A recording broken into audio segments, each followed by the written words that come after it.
Chapter 6, Lies to Hope. And so three fools ran off to the mansion in a dragon carriage pulled by two wise land dragons. Having finished giving Emilia the details, Ram seemed exhausted as she put a hand to her brow. Emilia was just a little surprised that Ram would visibly show how she really felt for once. That said, her surprise was hardly with Ram alone but with Subaru's and the others' chaotic ways as well. I understand what you have told me. Goodness, he really is incorrigible. Sheesh, Emilia went, sighing deeply, after which a thin smile came over her. Her gaze firmly fixed upon the expression Emilia was giving off, Ram narrowed her pink eyes with a questioning look. Is that all you have to say? I think so. Of course, his leaving without waiting for me makes me just a little, yes, really just a little, tiny bit annoyed, but, after all, he'd seen Emilia off to the tomb with such grandiose fanfare. So what was up with him slipping away instead of staying to greet her and see things through to the end? But I guess he didn't think there was any way I'd fail, huh? Really, if Subaru was more worried about Emilia than anything else, he surely would have been there. And yet, he was not, which meant there was someone, in a place not here, who he needed to worry about more than Emilia. There was someone he could not help but go galloping off toward. It was because she knew that Subaru Natsuki believed in her that she could think that way. I really am a little angry, though. I wonder, does Subaru really love me? Barusu cares more about Lady Emilia than any other. Thank you. Unknown to Subaru, Emilia was currently trying to confirm his feelings toward her. Seeing that same Emilia smiling pleasantly made Ram lower her eyes, somehow pleased with how things had turned out. Lady Emilia, since you've returned, does that mean? You mean the trial? Yes, that was. It might be a little difficult to call it resolved. I properly faced my past, but it doesn't seem to be over yet. What do you mean? The trial doesn't end at 1. There are 2 more, and it seems the barrier is only lifted after that. So I'll need to go back into the tomb afterward. The truth spoken by Echidna was shocking, but it didn't change what Emilia had to do. Setting aside the fact that Subaru and the others had ridden off on a separate mission, Ram, the residents of the sanctuary, and the people from Erlam village might have to wait a little longer, but Emilia wouldn't stop moving forward until she reached the end. You really have become strong, Lady Emilia. Perhaps Ram murmured thus because she saw the resolve in Emilia's eyes. Feeling an odd hesitance in her tone of voice, Emilia quietly waited for Ram to continue her words. The quiet continued as Ram fell into silent contemplation for a time. Finally, Lady Emilia, I am very sorry. It's really rare to hear you apologize. What is it all of a sudden? Ram thinks so as well. This will be the first time Ram bows her head to Lady Emilia in earnest. Emilia made a pained smile as Ram forthrightly stated that her formalities had been perfunctory to date. Taking in this smile directly, Ram gazed at Emilia, her pink eyes boring straight into Emilia's violet ones. And then her apology, or perhaps her confession, began. Up to this point, Ram did not believe that Lady Emilia could stand on her own 2 feet. Your heart was broken by the trial, and you lost even the Great Spirit, who was your foundation. I had wondered, how could you possibly find your footing now? However, this moment, Lady Emilia stands here on her own feet, head held high and ready for whatever comes. I deduct only minor points for the traces of tears remaining on your cheeks.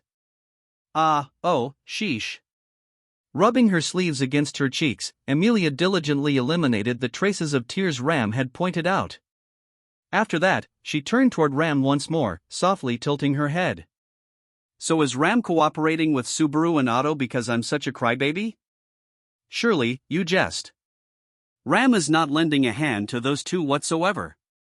Ram is lending a hand to Lady Emilia, after concluding that such cooperation holds value. Is that what it is? Yeah, I suppose it would be.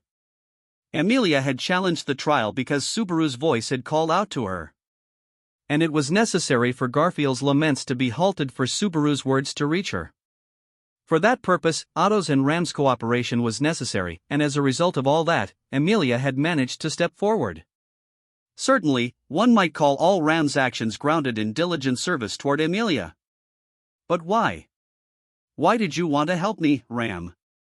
Because when one has something to ask, it is necessary to display one's own sincerity. Those words, and the action that followed them, made Emilia's breath catch. Emilia watched as Ram knelt before her, reverentially lowering her head to the ground. This was what one called a show of the greatest respect. It was the highest of formalities, meant to demonstrate who deserved the highest esteem of all. This was not the perfunctory respect Ram had previously shown Emilia, but a display of genuine respect. "Please, Lady Emilia, I beg you, save my liege, Master Roswell." Save Roswell? He is completely possessed by obsession that has bound his heart like a curse for a very, very long time. Perhaps Ram was fine with him like that even so. Perhaps Ram was fine even if he did not look her way, even if he thought of Ram as nothing more than a useful tool with which to satisfy his obsession. Still offering the deepest bow, Ram candidly revealed what lay hidden within her chest. Perhaps, as she constantly gazed at Roswell, this was the hope Ram had continued to nurse at the bottom of her heart, under an emotionless mask.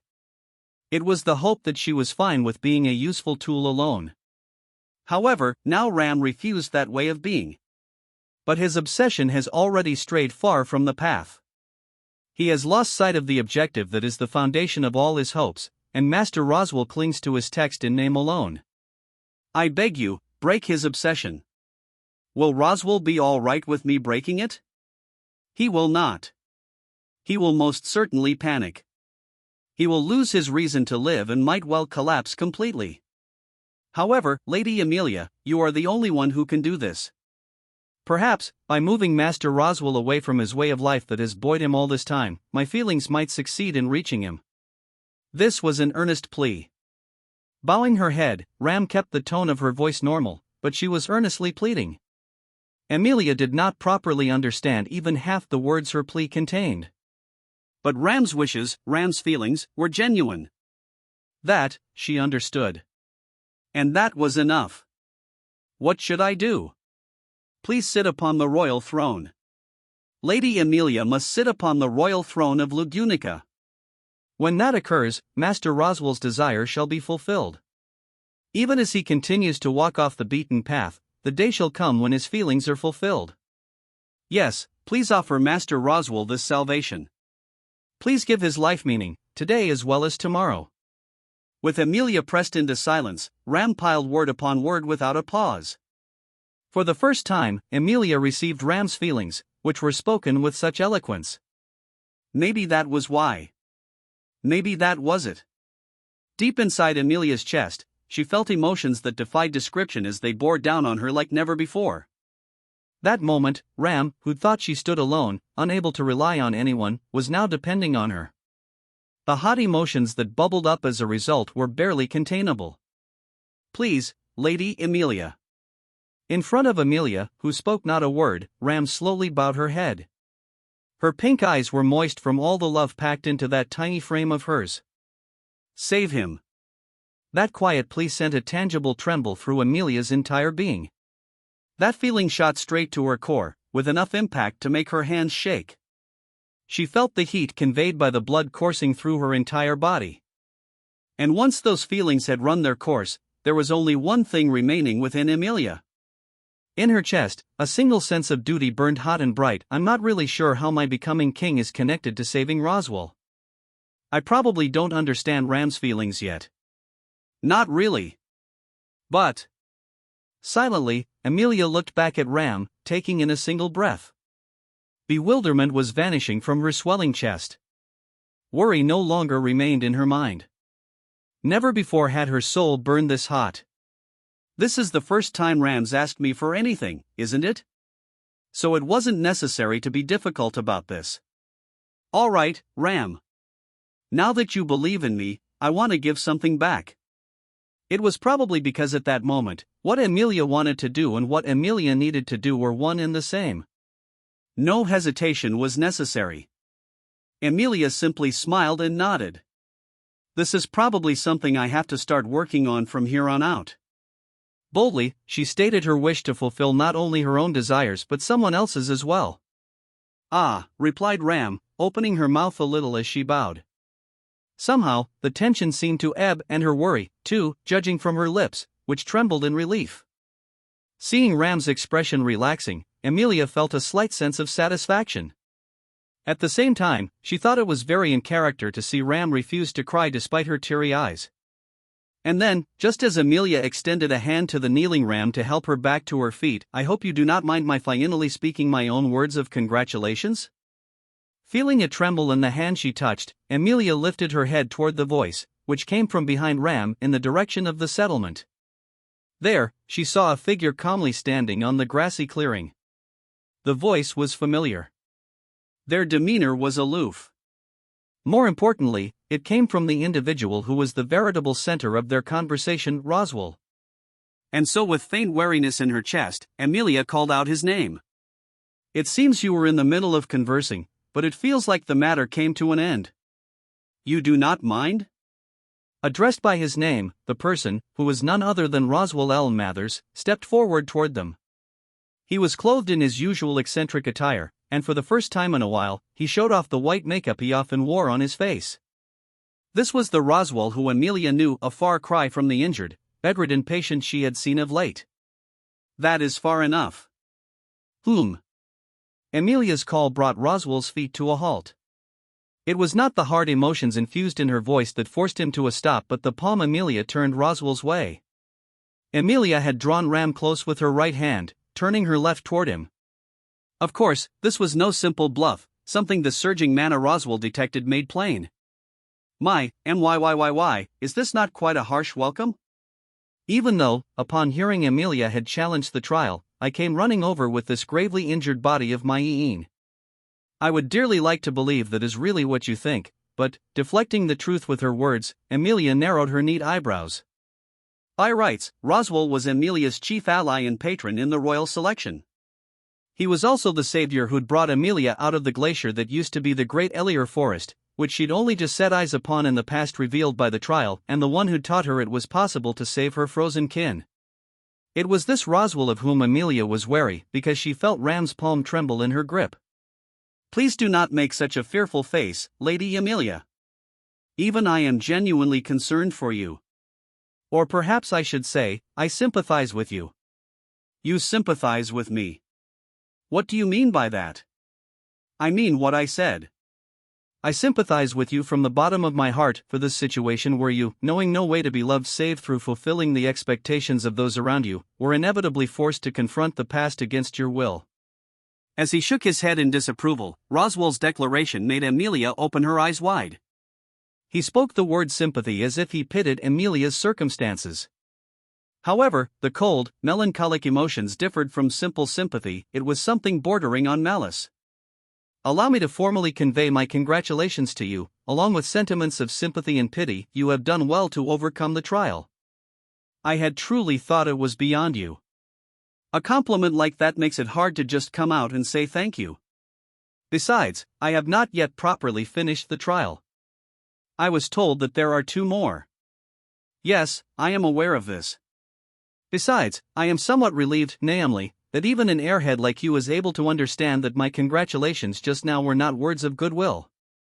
Roswell laced his words with sarcasm as he continued addressing Amelia, who was perplexed and unable to discern his intent. His hostile emotions were complex, feeling like equal parts lament and joy. But it was clear that his self-wounding and his self-mockery were just scratching the surface of his suffering. "Roswell, what did you come here for? Did you really come just to say this?" "Mostly for that. Also, I wished to see for myself." "See? You mean, the results of my trial?" Roswell closed his eyes and pulled back his shoulders. In confirming the result of the trial, perhaps he wished to see what answer Amelia had gleaned from confronting her past, or whether it had broken her heart once more. "You said you thought I couldn't do it. Have you changed your opinion a little?" "Yeah, I think you had a lot of things to worry about. Until just a teeny little while ago, I was always pulling back from everything. I caused Puck, Subaru, and everyone all kinds of trouble." If he thought Amelia probably wouldn't be able to overcome the trial, it was only natural. To be blunt, even that very moment, she found it mysterious that someone as weak as she had challenged the trial. Her heart easily wavered, her thought process was shallow, and she was fragile and pathetic, yet still. But even though I caused them so much trouble, everyone helped me. I'm such a no-good klutz, but everyone still lent me a hand. So I thought, I can't lose heart here. Drawing back her left hand, which she'd trained toward Roswell, Emilia tried to grasp on to all the passionate feelings in her chest. It was not with manna but with words that she wanted to reach out to Roswell that moment. But as Emilia spun such words, Roswell, his eyes closed, let out a faint sound from his throat. Roswell laughed, low and prolonged, suppressing his voice so that it came out as a trickle. Then he opened a single eye, earnestly training his yellow-colored eye on Emilia. You say the same things as young Subaru.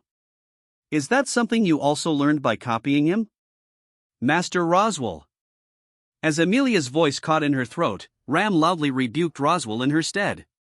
Ram, having maintained her silence up to that point, stood at Emilia's side as she powerfully slammed her pink emotions against her master. However, Roswell ignored this, seemingly receiving them like a refreshing breeze, and continued speaking to Emilia. Those are borrowed words on a stage prepared for you. Even challenging the trial here was a choice made possible by everyone's goodwill. I find no fault with you. It is I, and the others around us, who desired that you do so. But though he understands this perfectly well, Subaru has forced such a cruel thing onto you. That isn't so. Subaru was just, that is his way. After all, he merely shouted encouragement at you that was shorn of all logic and reason, did he not? He summoned all the emotional arguments he could, forcing his ideals onto you alone. I understand, indeed. After all, we are the same, he and I. Subaru and you are the same? What is that supposed to mean? In that we force our ideals upon the women we love. When he made this firm statement, Ram gripped Emilia's hand harder with great force. Understanding the feeling in her palm, Emilia looked straight back at Roswell's yellow eye. A listless smile continued to adorn the corners of his lips as Roswell shook his head side to side. Just what did he say to you? Words that sounded comfortable to the ears, I am sure. You are soft, Lady Emilia, gently crumbling with ease, which makes you easy to handle as long as one remains polite. Truly, Lady Emilia is weak and fragile, someone embracing such forlorn hopes. You have considered what it would be like to live as a normal girl, I imagine? He has no interest in the real you, not in the slightest. What he loves is the ideal of you that rests within him, is that not so? Piling insidious words upon one another, Roswell lowered his gaze, his eyes seeming desolate. At first, his words appeared to intentionally insult and scorn, yet, for some reason, Emilia felt like the emotions he revealed were laments that cut into him instead. Perhaps Roswell himself could no longer clearly differentiate between whether he was speaking about Subaru or about himself. Even as his presence overwhelmed her, Emilia took a short breath. Certainly, Roswell was compelling enough to bowl most people over. But there was something that had to be said. More than anything else, he wasn't there to say it, so the trembling girl had to say it in his place. That's all you have to say? Is that the only reason why you think you and Subaru are cut from the same cloth? The question Emilia posed made a questioning air hover in both of Roswell's eyes. However, he suspiciously made no reply. Roswell had no words to follow that could match Emilia's question. Therefore, there truly was something that needed to be said. If that really is all you have to say, you and Subaru are nothing alike. After all, Subaru, who had chased after Emilia all the way into the tomb, certainly had argued with ideals, and it was not with reason or the importance of liberating the sanctuary that he persuaded Emilia. All the same, what he'd vehemently argued were by no means whatsoever soft, pretty words alone. You see, Subaru told me that I was a troublesome woman. What? He asked who I thought I was, doing all kinds of things and causing nothing but trouble. He asked how long was I going to keep doing things like this and make him wait with nothing but hope. He said that I was all talk, that I was so lacking in everything, he couldn't even look at me, that's what Subaru told me. In the tomb, in that cold stonework corridor, Subaru had pressed his forehead to Emilia's, angrily shouting at her. That instant, Emilia remembered the jeers that had shaken her heart. It was just as Subaru said. I'm a weakling, all mouth, coming up short all over the place. Emilia had even forgotten that she was a weakling, all talk, lacking in this way and that. She'd thrust away her memories and acted like those parts of her didn't exist, but Subaru had understood. He'd seen right through her. To Amelia, now that she'd recovered her past, this was something to take deep, immeasurable joy in. Subaru saw me as I really am. And I thought, I don't want to show Subaru just my bad sides anymore. That's why you and Subaru are nothing alike. If Subaru Natsuki was someone who couldn't accept anything less than the ideal Amelia, she'd probably still be in the tomb clutching her knees that very moment. Even where Garfield was concerned, she had no doubt that if Subaru, knowing things beyond his ideals, hadn't spoken of idealism, Garfield would have never lent his ears to such words. Subaru, knowing Amelia was weak, had told her he loved her nonetheless. Subaru, knowing Garfield was kind, had told him to change nonetheless. Subaru came running to everyone whose feet stood still, scolding them, shoving their backs, making them run as well. You can do it, he said. You can fight, he said. You don't have time to stand still, he said. When my memories returned, I was anxious. With Puck gone, I felt like I was being crushed. When I remembered everything, I felt like I wasn't myself anymore, like who I was up until now had been a lie. What she believed in had been demolished, and as a result, she had ceased to move. Cowering in the face of such thoughts, the reason Amelia could stand there having confronted and overcome her past was, when you think you want to do something. When you want to change, there are people who will help you, who will give you a helping hand. He taught me there are people like that out there. Is that not merely a fraud? A fraud's act meant to convince you to stand once more, so, no, it's not a lie. It's not nonsense with no basis at all. Subaru said he believed in me. Those feelings will not become a lie. I won't let them be a lie. That is my answer. Amelia boldly dismissed Roswell's rebuttal. She would never let the words that Subaru had spoken to her when she was helpless and hapless be called a lie, a non-existent hope. She would not allow it.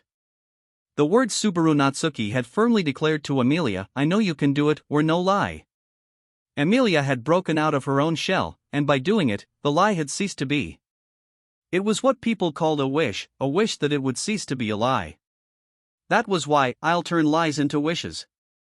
Right now, that's what I want to do and what I need to do. This was what Subaru had so earnestly, so desperately taught her. Once, Amelia could not draw her answer out in a concrete form, but at that moment, she'd finally pieced it together. She would make this wish come true. That was what Amelia had to do. Roswell had not interrupted Amelia, nor had he replied. Still, it took only one look at his eyes to know that her words had not simply rolled off. His gaze was trained toward both of Amelia's eyes, as if trying to keep the keen emotions under his makeup, under his ornamental smile, from reaching his face. That was how she knew. Roswell's mental state was far too conflicted to decipher. He was wise, and Amelia felt he'd lived in a world utterly beyond her comprehension. But that instant, she realized something. That perhaps the true reason that had caused Roswell to come to this place might be Roswell. Could it be that you wanted to make me do something horrible? The possibility abruptly came to her mind. The instant she put it on her lips, she could think of no other reason. Pushing himself to come while deeply wounded, intermingling words of congratulations with insults, speaking maliciously that he had expected nothing of her, and on top of that, mocking Subaru, it was one uncharacteristic behavior piled upon the next. It's like you want to make me angry so that I'll punish you. Purely to get this out of the way, I happen to dislike pain. I would think everyone dislikes that? The reply tugged at Amelia's mind, making her incline her head, but he had not denied Amelia's words. He wanted to be hurt, to be punished. Had Roswell come to this place in hopes of that?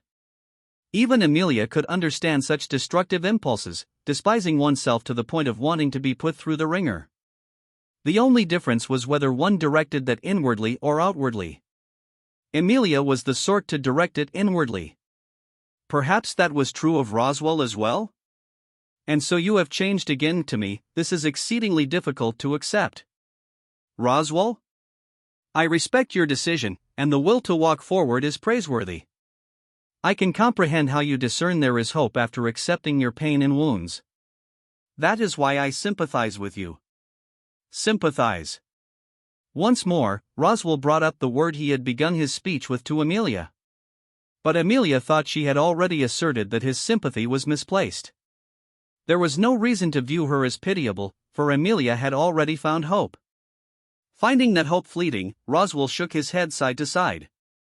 After all, even your virtuous decision to be hurt is already meaningless, for this is a finished world. Finished world. Properly speaking, this is a world approaching its end, perhaps? It is a world that has veered off its proper path, a world astray from its proper destination. This sanctuary and the royal selection are already meaningless. Slowly shaking his head again, Roswell spoke those words, seemingly finding this acutely regrettable from the bottom of his own heart. Amelia could not conceal her bewilderment at the inconsistency between his demeanor and the emotions precipitating it. Even though deep in his heart he still felt frustration, Roswell was letting everything go. Roswell, what are you trying to cast away? You and I started this together, right? Casting it aside midway, that's absolutely wrong. Then, what is it you wish to do? I don't know. But wrong things are wrong. I don't understand what you're trying to give up on, Roswell, but don't give up. That's too selfish of you, isn't it? Knowing full well she sounded like she was lecturing a child, Amelia extended an accepting hand toward Roswell. If Roswell was going to try and let things go, she'd grab him and drag him back in his stead. There's no need to abandon anything, not anymore. You truly do speak like young Subaru.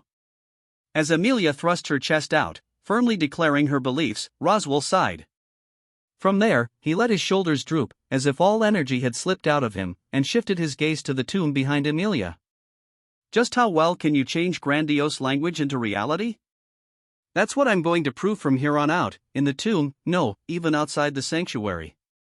Amelia was firmly declaring to Roswell that she would challenge the second trial.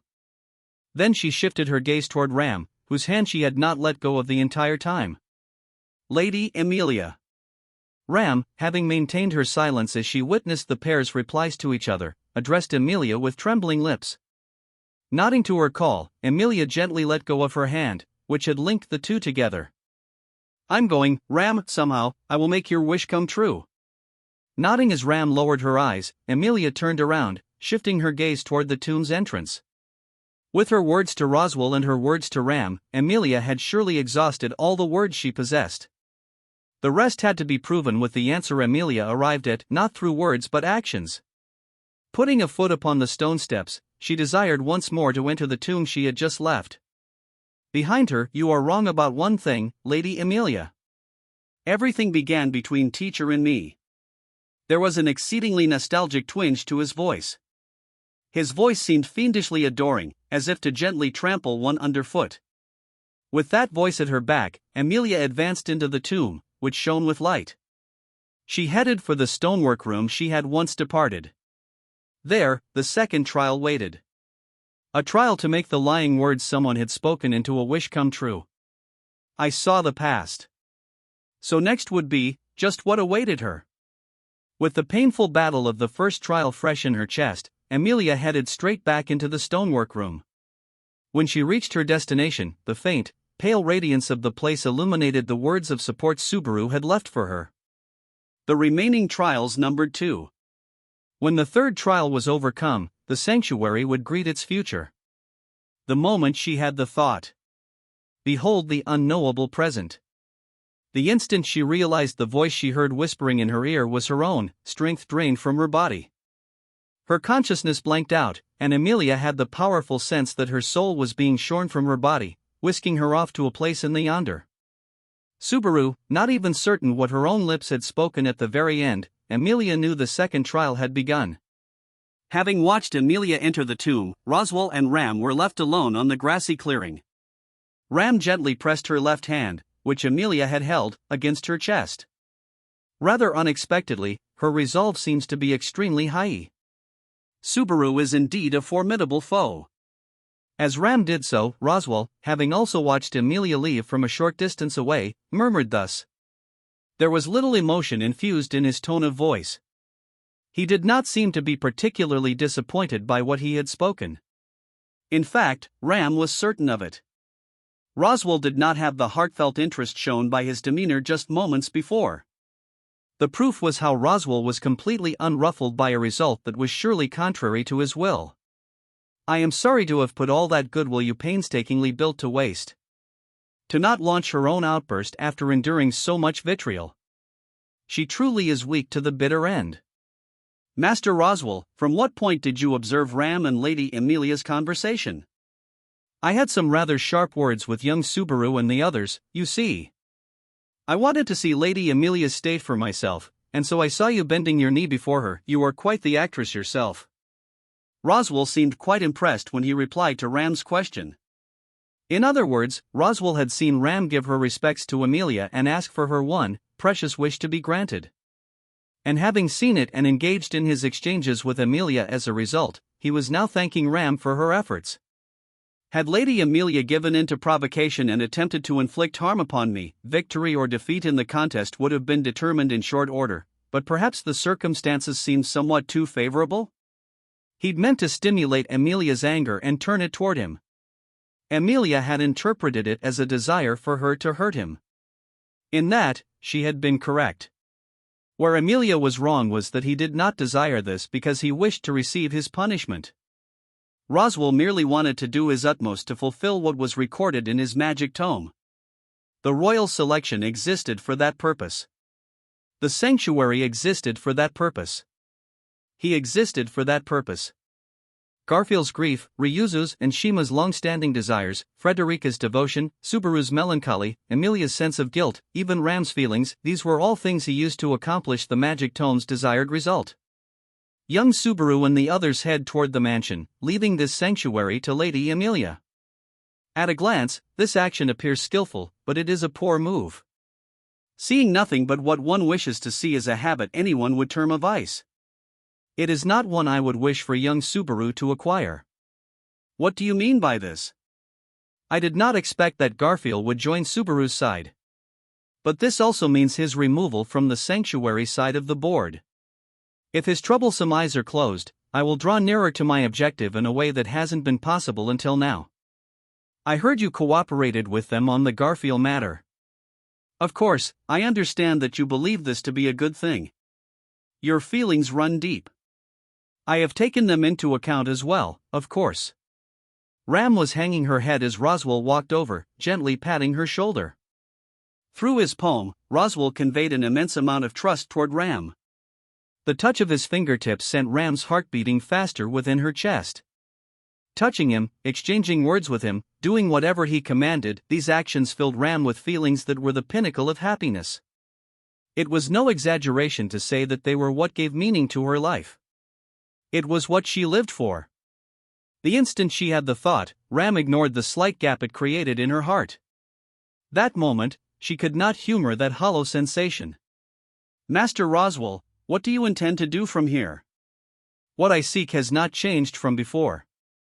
I merely need overexert myself a trifle. Ram will, you should wait here for Lady Amelia to return. After all, even I will feel pangs in my chest if that valiant girl arrives with no one to greet her. From the faint lowering of the corners of his eyes, his statement was not one of sarcasm but of consideration toward Amelia. Even as he schemed to ruin Amelia's efforts, he acted with warped concern for her heart.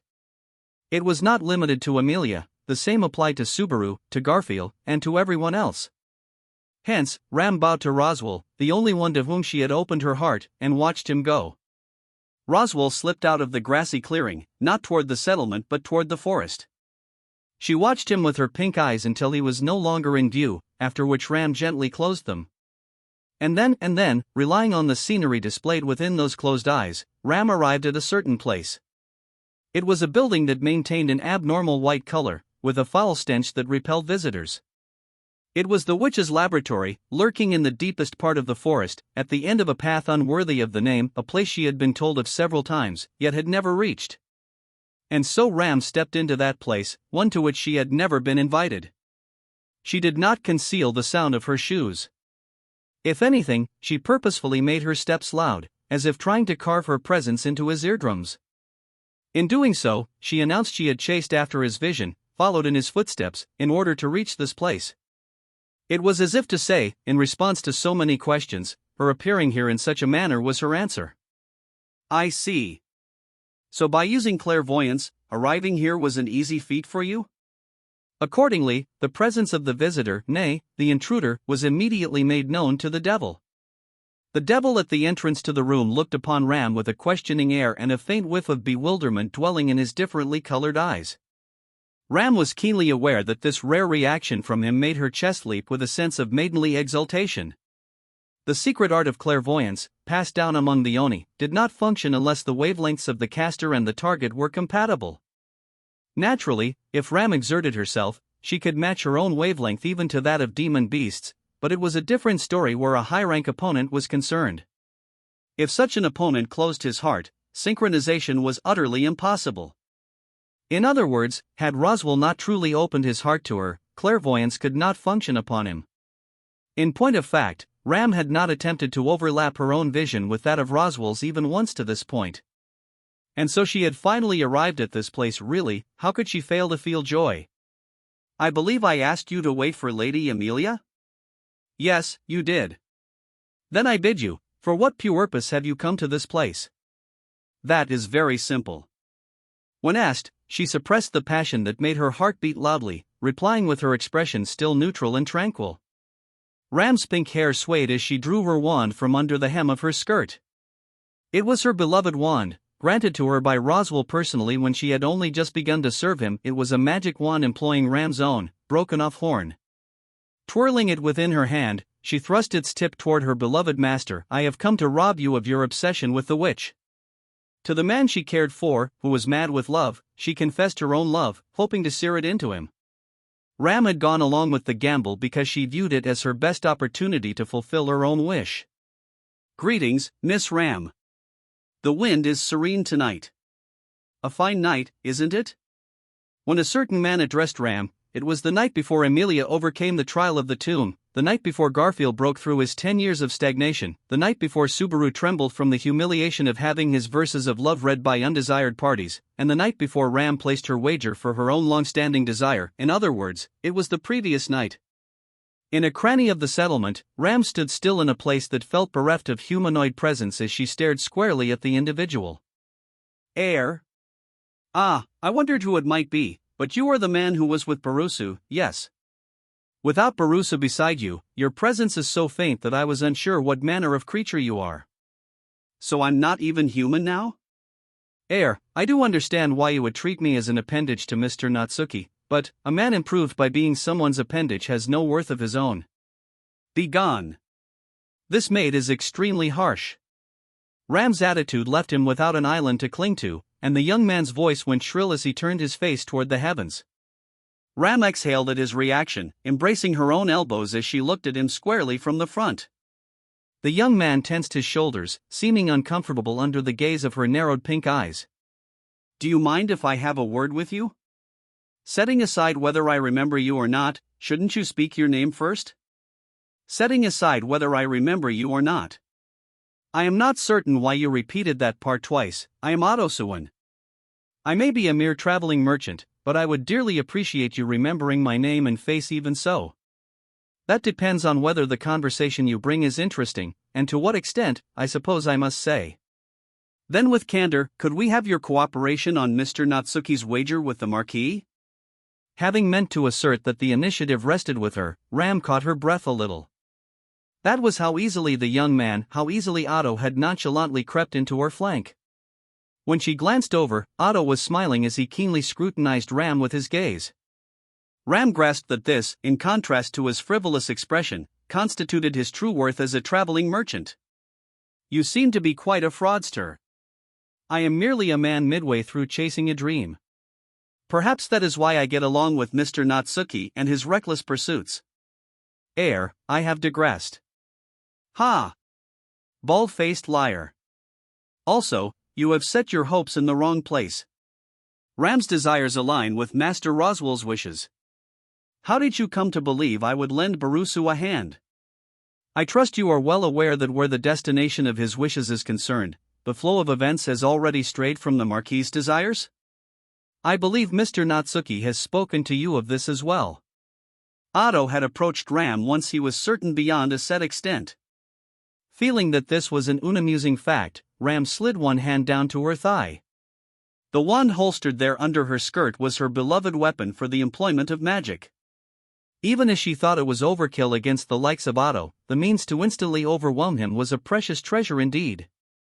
As I see it, this seems to be my time to excel. You're what? Seeing Otto twitch a cheek and moisten his lips with his tongue, Ram raised an eyebrow toward him.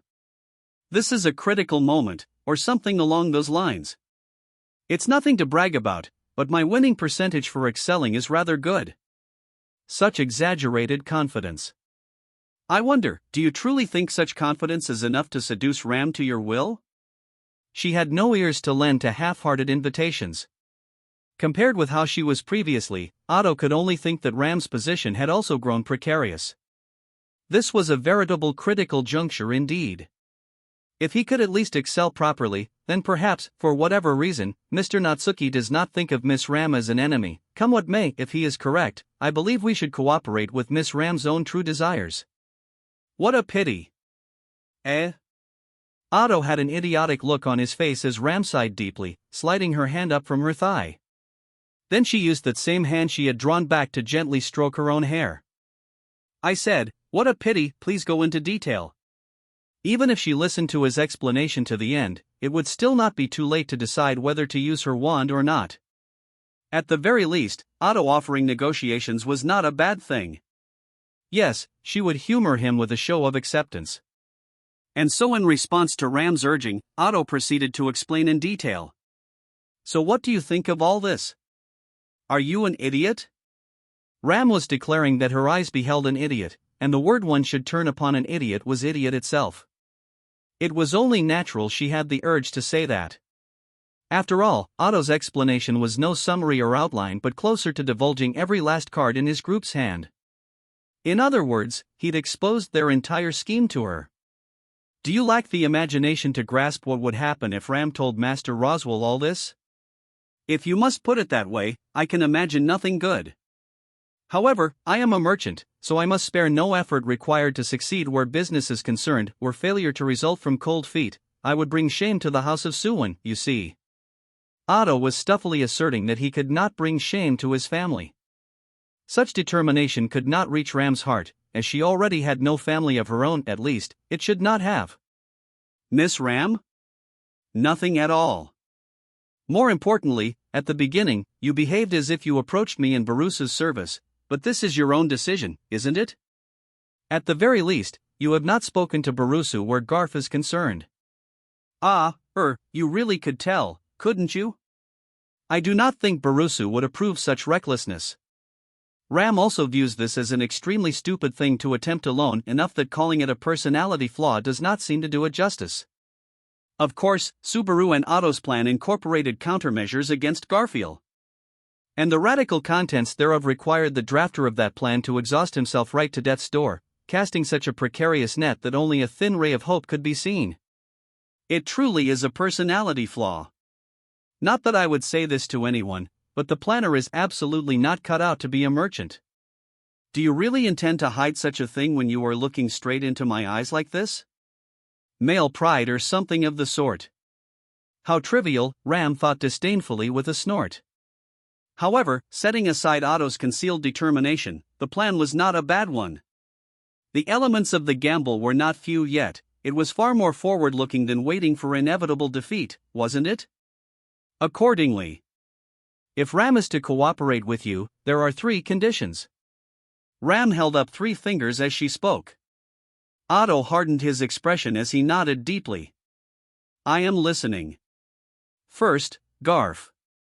Giving him a knuckle sandwich is just fine. Ram enthusiastically concurs where it comes to breaking the bridge of Garf's nose. However, after the bridge of his nose is broken, you are to leave him to Ram. As I hope you will play a large role where Garfield is concerned, those words sound quite ominous. That depends on Garf. She was not particularly concerned. She'd known Garfield for nearly a decade. So long as he was the same as he'd always been, it was highly unlikely she would be the one to yield, though it was still stupid. After that, Lady Emilia. I cannot bear seeing Lady Amelia so haggard now that she has lost the great spirit. Tell Barusu he needs to do something. It may be outside of Master Roswell's intentions, but even so, if we are to move forward, having Lady Amelia get back to her feet is unavoidable, whether I like it or not. This time, it is up to Mr. Natsuki and Lady Amelia where that is concerned, yes?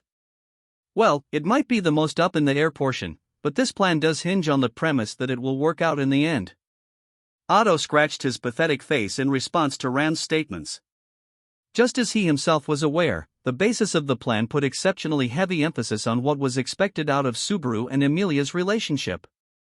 It was a plan built on the premise and the belief that there was something tangible between them. Emotions included, it was a plan largely reliant on logic, yet that specific part rested on emotional hopes in particular. Either way, I expect you to accept these two conditions. As they are necessary and the minimum conditions for the success of your plan, it is not particularly a hindrance to you, I trust? I suppose not. Put bluntly, I had considered it possible you would propose far more difficult and less achievable things. I imagine the third is quite something, so I should be quiet and wait before saying such things. What a fool! She could understand Otto's wariness. But his concerns were needless. Certainly, there was no mistaking that Ram was hopping on board the plan for her own objectives. But that was something Otto, who had proposed as much, had no doubt already woven into his schemes. It was only natural that Garfield, Amelia, and after them, Subaru and Otto would fight valiantly. It was a good thing for Ram to cooperate to a lesser or greater extent. But Ram would yield the final scene to no one else. Therefore, the final condition Ram sought from Otto was a simple one. And that was, you will not speak one word to Barusu about why Ram wishes to join his wager. And having arrived at the final scene of the plan she had joined, Ram stood across from Roswell. The place was the facility covertly placed in the forest, the place that appeared in Shima's story of the past, and in one sense, the place that served, along with the tomb, as the central pillar of the sanctuary. The hovering stench and the abnormally white walls threw portions of her five senses into chaos. However, it was not a problem. For the man who stood in front of Ram's eyes had robbed Ram of her consciousness, down to the furthest corners of her soul, long before. Obsession, you say? Roswell murmured in a low voice. He said it both to repeat the claim Ram had spoken aloud and to classify the objective for which she herself had appeared in this place. That very instant, Roswell browsed through a variety of possibilities in his mind. Most of them were widely at variance with the truth. Then he came across the possibility he thought most likely. I think this is unlikely, yet, could it be you are truly minded to turn your wand against me? Raising his eyebrows in apparent surprise, Roswell had come to a single conclusion about Ram's behavior. By stripping away all the clearly wrong ways to take her words, he had finally arrived at the proper answer. When he asked her this, Ram stood straighter, which made Roswell's shoulders sag. I see. It has been years since you have turned your wand upon me, but for that time to come now is unfortunate. It also pains me that someone who knows my feelings, and my objective, would call them an obsession. I may not have said it aloud, but I have always thought so. It is only natural. Natural. Well, I suppose it is, given your long days of humiliating submission. Even as he slumped his shoulders, Roswell beheld Ram, who stood resolutely, with his two colored eyes. From there, he gently ran his fingers through his indigo hair. Seeing nothing save that which you wish to see. How truly ironic that I appraised this to be young Subaru's vice, when it occurs right under my own nose. I had thought your actions an expression of devotion in your own way. Giving Garf a knuckle sandwich was both for the sake of Ram's objective and for setting Garf's stupidity straight. What is it you intended to do to that group without Ram? I cannot deny the sense that you played them very well as a result. For this final contest, young Subaru elected to gamble and cast out his net. I do not trifle with such gambling. He spoke as if Subaru's decision was ironic, whereas his own thoughts were logical. In point of fact, she agreed with Roswell's opinion not once but 100 times over. Many of Subaru's actions were haphazard, and Otto's plan merely had the heaven-sent fortune of including Ram's cooperation on its side. Ram's assessment of Subaru was unchanged. He was a man with good timing, and that was all. But having good timing alone is Barusa's sole redeeming feature. I was not mistaken in wagering on that single redeeming feature. You have the book, I take it? At a point dubbed the final contest, at a juncture pushing Master Roswell to make a move himself, it is inconceivable you would not have the book of knowledge in your possession, considering you rely upon it the most. Roswell told no one where he kept his book of knowledge. Ram knew only that the book of knowledge was certain to exist, but he always kept it in a place beyond her reach. This was a golden opportunity where she was certain Roswell had the book of knowledge in his hands, and thus, she had come. This was the moment Ram had been waiting for a long time. I have not forgotten. It is, after all, the one and only vow made between you and me.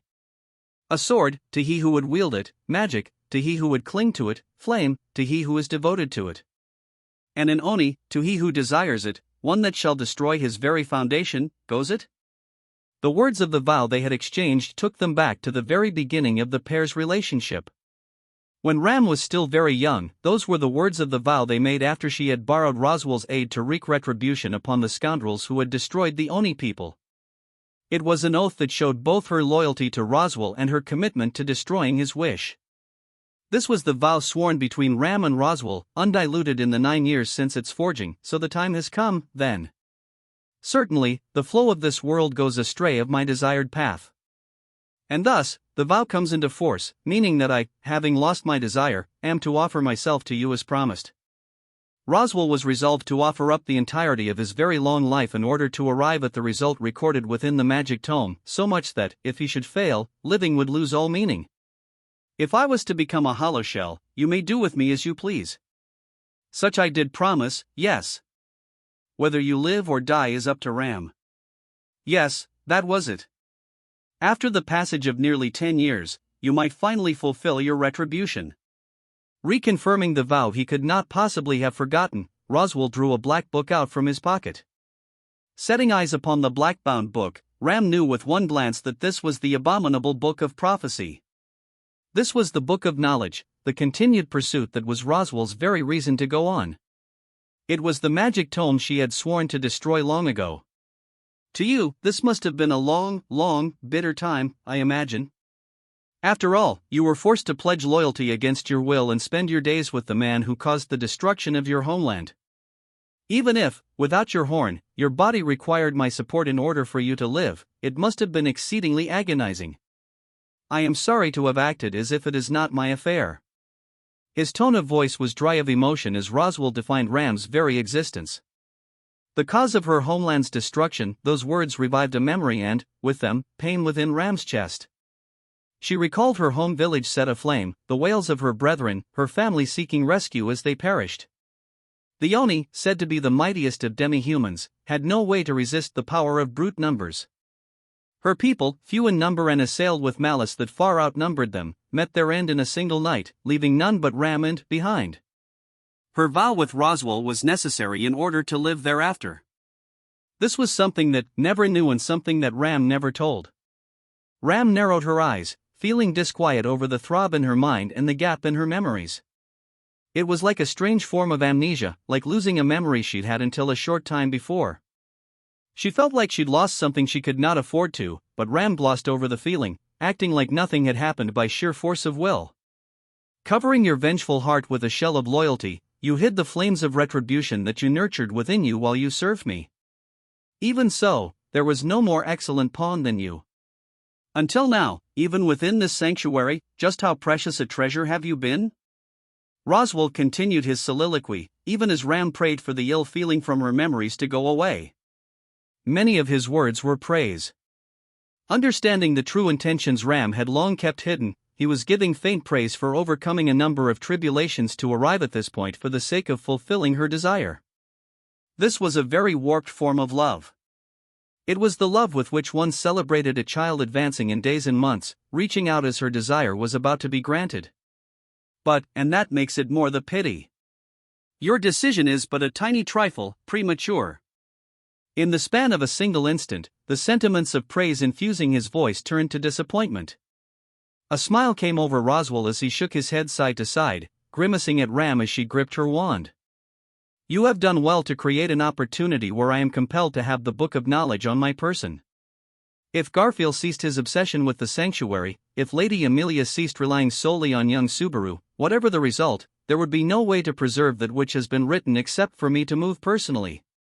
One by one, the conditions required for the fulfillment of what was written had been abolished. The problematic knots that had prevented the liberation of the sanctuary had been untied one after another. The pawns who served him were gone. Though, I suppose saying resolved, rather than abolished, better reflects the depth of your feelings. The simplest means is usually the poorest. Ram does not care for losing wagers, either, you see. This time, are not the nets cast by your hand rather numerous? Of course, it is worthy of praise that your clairvoyance ability enabled you to tail even me. That was splendidly done. However, cutting off his words at that point, Roswell closed one eye, the gaze of his yellow eye shooting right through Ram. You should have let me do what I have come here to accomplish and could have accomplished with but one more step. That alone is a pity. Spreading his hands wide and still holding the book in his right, Roswell turned his attention to that which stood behind him. In the deepest part of the facility, a cavity was formed out of the white walls, and from this concealed room trickled out a blue light. Squinting to follow the light to its source, Ram saw an unusually large crystal enter her field of vision, a magic crystal, within which a young girl was sealed. This was Ryuzu Meyer, the true identity of Sanctuary as Shima had explained it. This is the commendable girl who offered up her body for the sake of her friend, becoming the core of the sanctuary. But this instant, she is not my objective. What I require is this magic crystal. You intend to use the magic crystal as a catalyst to employ great magic? Enough to alter the weather. Yes, earlier, I said this world had gone astray from my intentions, but that is not quite precise. The most critical part yet remains.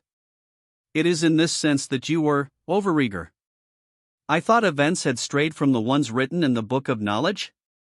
Quite a bit, yes. However, that is not so for the ending.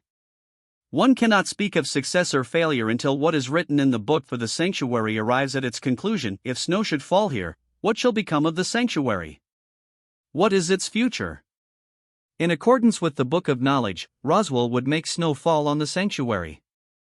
He had come for the magic crystal to employ it as a magic catalyst.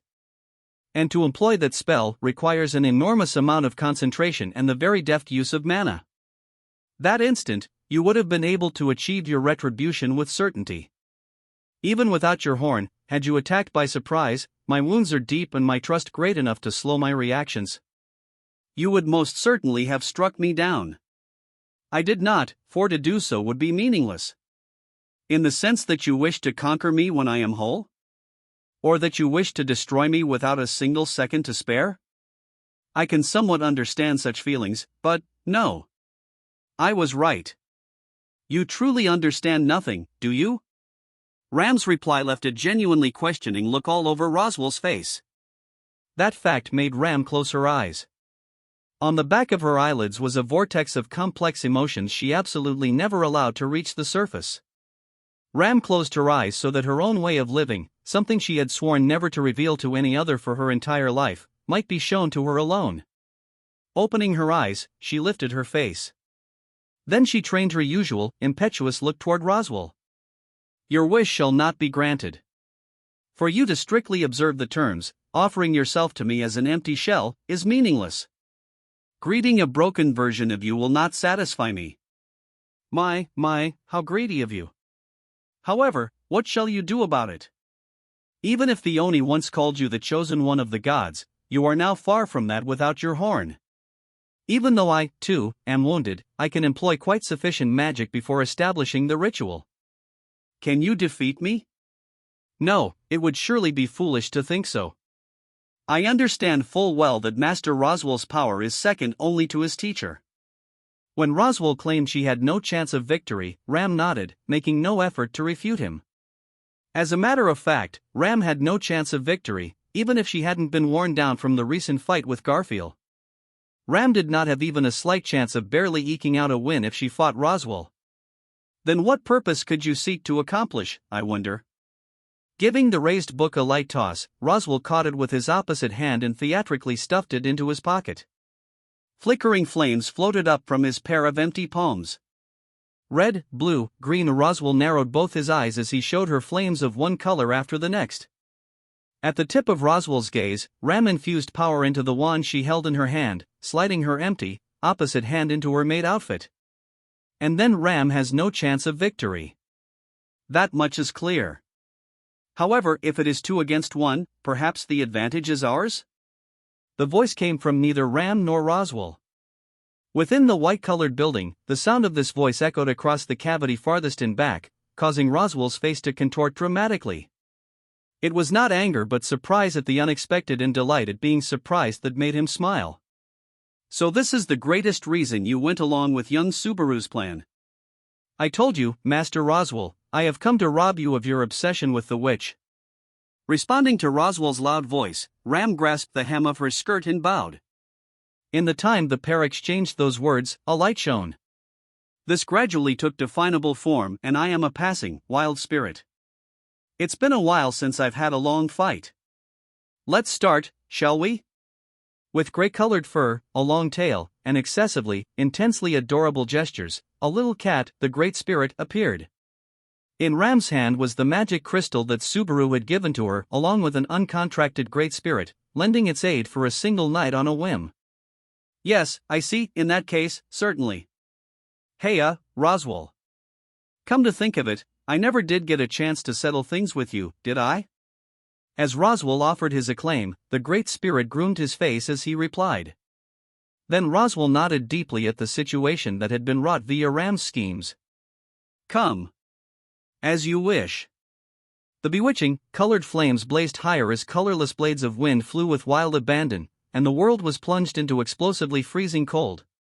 In that one instant, shock waves spread across the sanctuary, and a macabre dance began between Oni, devil, and spirit.